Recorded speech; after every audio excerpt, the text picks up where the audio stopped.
it's Dr. Alan Ngim. Today I'm going to be talking about expression in music.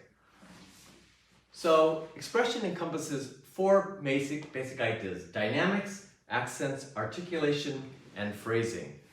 Dynamics are the louds and the softs.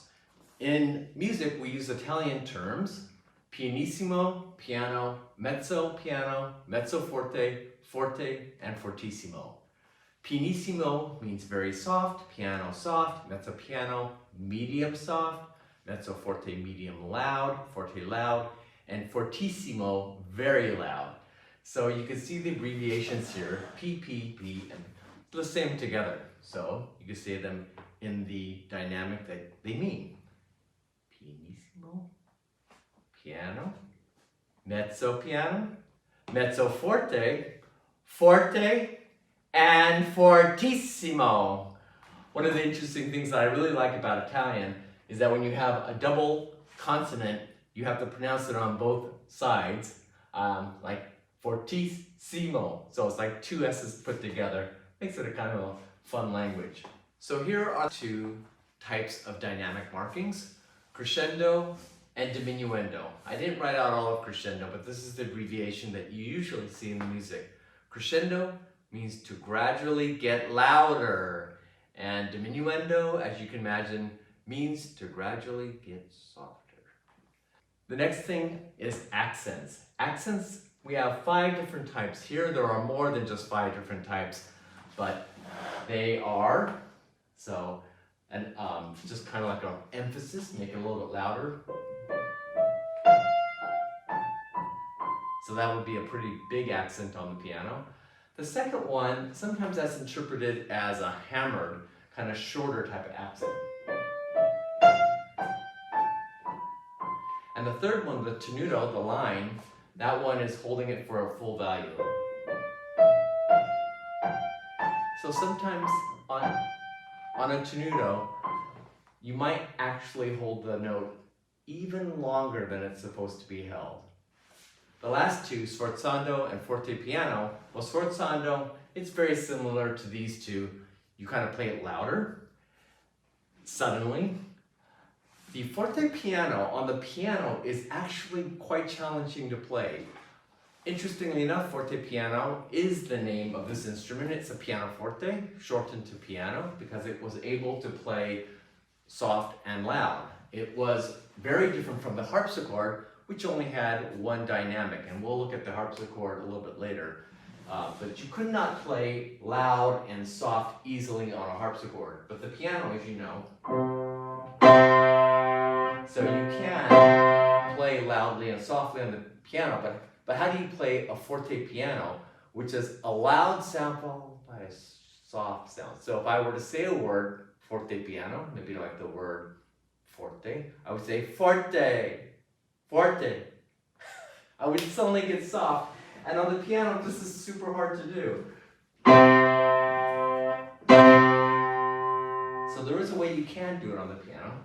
You play loud, and then you let off the keys, and there's a damper inside. It touches the string, and it makes it go to a much softer sound. So let's see if I can do it.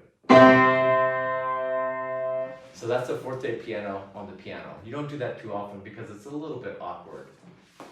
Articulation is how the notes are connected. Specifically, if they're released or connected together. So let's see how this sounds. So when I'm playing a scale like this, I'm holding each note as I go to the next note, and I don't let go of that note until I play the next one. So they overlap a little bit.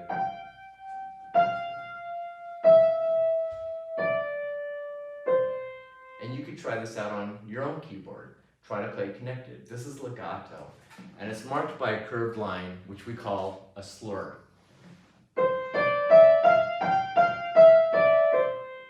Staccato is the opposite. Staccato is a disconnected sound.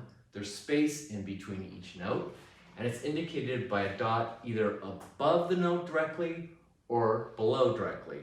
Now you don't want to put the dot to the side, because as you remember, the dot next to the note adds half the value onto it. It makes the note longer. We called it a dotted note, and you've seen that in a dotted rhythm. So this has to be directly below or above, and it sounds like this.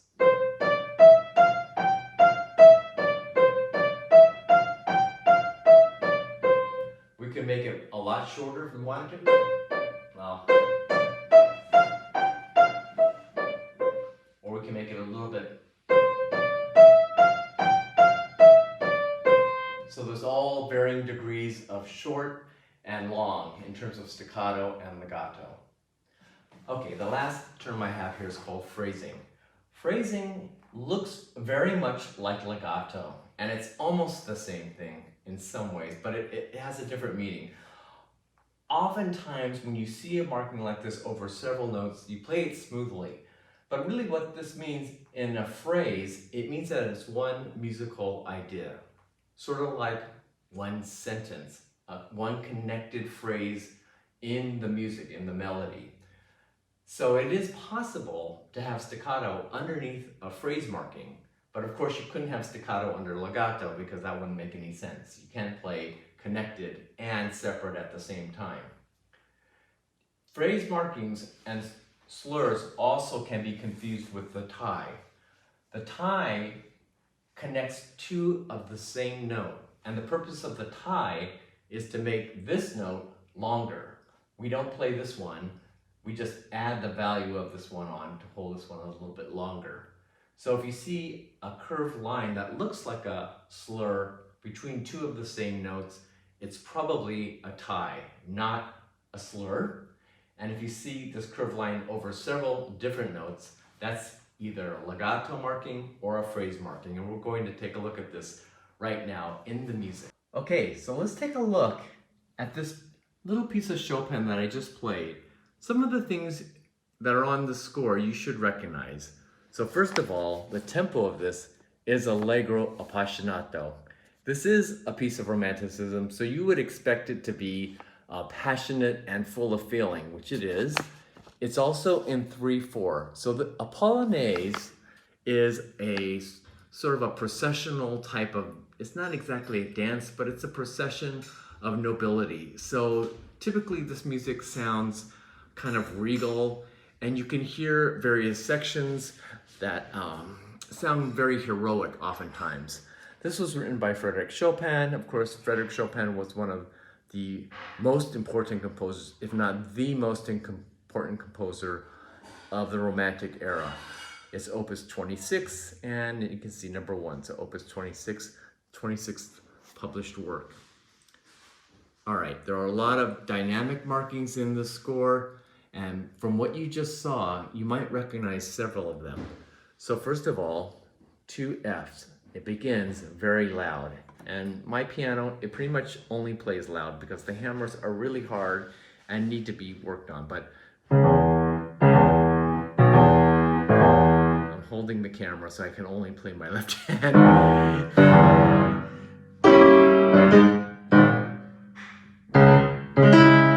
Okay, so that's the left hand. Notice there's these little things here that look like V's sideways. That is a crescendo. So that V shape means get louder. And actually in 2 notes, it's a little bit unusual to get louder in 2 notes when you have a slur over it. So you see the curved line over it, that means it's connected.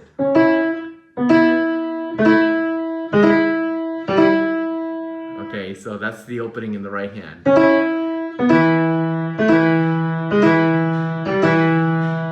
So this is almost like some kind of a horn call. And then we have a triple forte. So triple forte, I don't know if you want to say fortissimo, but it's very, very loud. Very, very, very loud. And here, you could see staccato in the right and the left. So this has a very bold and maybe a little bit surprising opening with all those staccatos. Then we have this phrase marking over the whole thing, and it's supposed to be soft. On my piano, I can't play too softly, but this, and connected.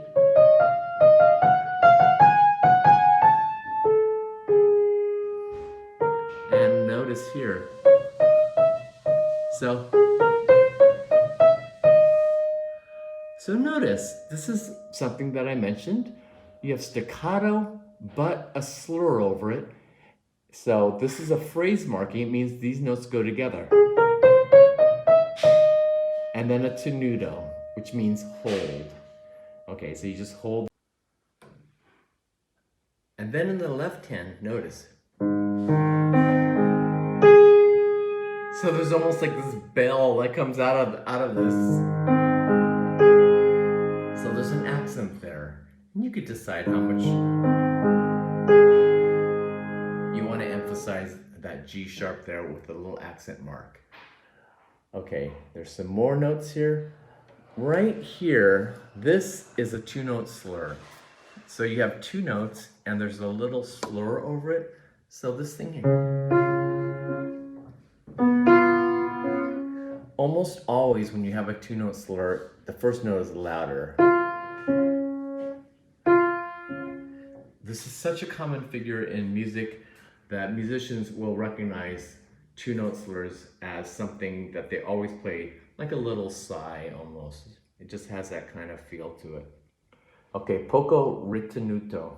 So a little bit of slowing down again, but again, since this is Chopin, you can play it with rubato, meaning that you can kind of vary the speed. And down below here, another crescendo, and then the end of the page. Okay, so there it is. That's the whole thing. Quite a bit of markings for just one page. And of course, it's up to the pianist how they want to interpret these, and many pianists do interpret the markings differently. That's it for this video. Thanks for watching and have a wonderful night.